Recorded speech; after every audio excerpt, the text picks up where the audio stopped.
Good morning or good afternoon, whatever it is for you. I have put together some tags as a follow-up to one of my classes. Some of the tags I've made are pretty simple and then they get more advanced with different types of tucks. I have some different variations, so depending on what tools you have at home, you should be able to adapt your tags. Here's the most basic tag out of the bunch. I used paper, lace, some cuttings from an old book, and layers of vintage paper. Here I have some vellum, and this is torn from an old yearbook. I pre-cut some paper for all of these tag projects, and I've gathered different materials that I'm going to need. To create this effect, I need to first lay down some fabric in whatever color I want, usually in a plain color. You can recycle old t-shirts, or you can use scraps from old sewing projects. For me, I was a quilter for a long time, and I have a ton of old fabric that will never get used for anything else, so I just cut pieces off of it. And also, I love buying fabric. I could go into a fabric store and just sit there all day, so I'll always have some on hand, I'm sure. So when we glue it down, it gives a different effect than just having it by itself. So I like to have that fabric behind there. You really would lose the lace just on the white. So I'm going to use Fabri-Tac. And it's the best for working with both paper and fabric without having to go back and forth. I am running out, so we're going to, here we go. Okay. Try to put it on as smooth as you can. You could use something like a PVA glue, I think it's called, or wood glue. There's a ton of different fabric type glues that are out there that you can try. If all you have is Elmer's glue, it'll work. It's just not as good. It has a little bit of PVA in it. Now we're going to layer this lace on there. For the lace, I like to put the glue down with my finger where the lace is going to go, or if I have a finer edge to my glue bottle, I'll put it on the thicker parts of the lace. But it can get so gloppy, so I try to rub it down to a flat glue before I stick the lace in there so it's not coming out between the holes of the lace. Now I'm going to look for cardstock that will go with it, and I have this simple green. I think this originally was like a Christmassy kind of thing, but it's a scrap that's the right size, so I'm going to go for it. I'm leaving it longer than it needs to be because I can trim it off later, and it's easier than measuring every single piece. For this piece, I'm going to put the glue on the back to make sure I don't have glue sticking up, because I'm not going to put anything else on going down this side of the tag. And you can rub it down with your finger to make it flatter, and there'll be less bumps. If you just want to put the glue on, it'll just make for a little bumpy surface when you're done. I'm going to do the best I can to line that up. I don't think I lined up my lace very well. We're going to have so much stuff on there you won't even notice anyway. So that has to dry, so I'm going to flip it over and start working on this side.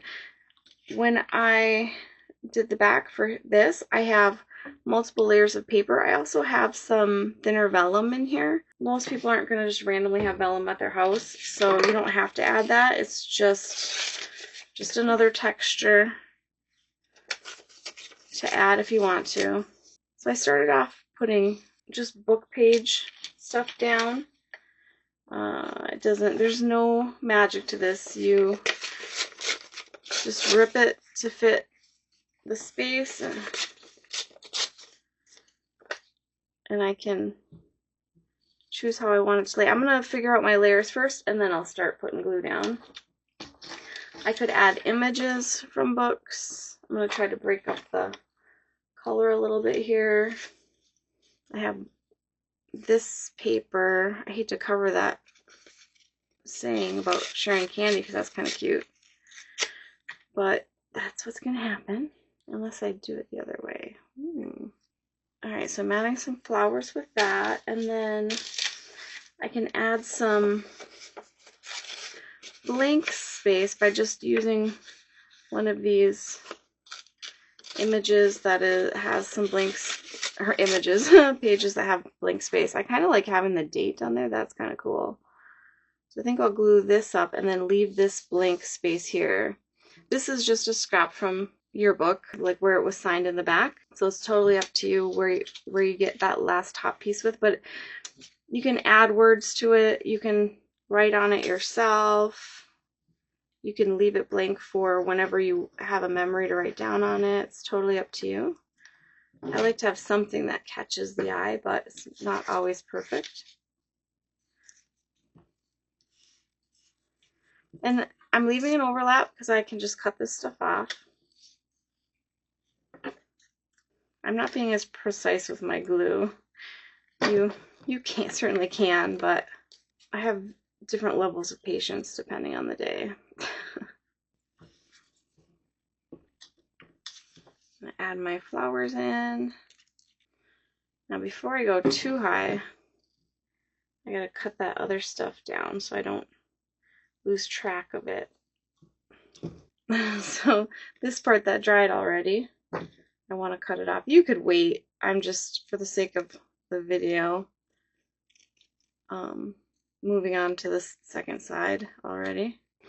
And we could cut it all the way down if we want. Kind of clean it up a little bit before we put that last piece on. You can use a paper cutter if you want. You can sit and measure things. It's totally up to you. I like a rough project because the point is to upcycle things from your house and use it in an artful way. So I'm not looking for perfection. And if things are crooked, it really doesn't bother me that much. But some people, it would drive them crazy. So I understand if you feel like you need to do a more thorough job of getting the right size. So I trim down. Actually doesn't look that bad without that last piece, but I'm still going to put it on there because I like the date. So we're going to try to line it up like this. I'm going to do the bottom. Whoa, look at all that glue. I'm going to do the bottom edge of this to make sure I get it. And then I'm going to put it on the top of the bookmark because I don't want to put glue on the whole thing. I don't need to.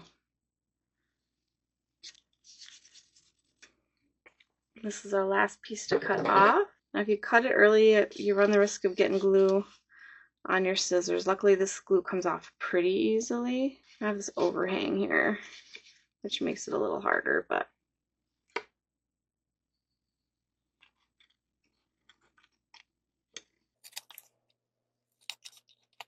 all right. So we have both sides with all the paper. Now we just need some inspiring words for the top here. I just grabbed this one ahead of time because it's cute. And I'm gonna have to cut it down a little bit here.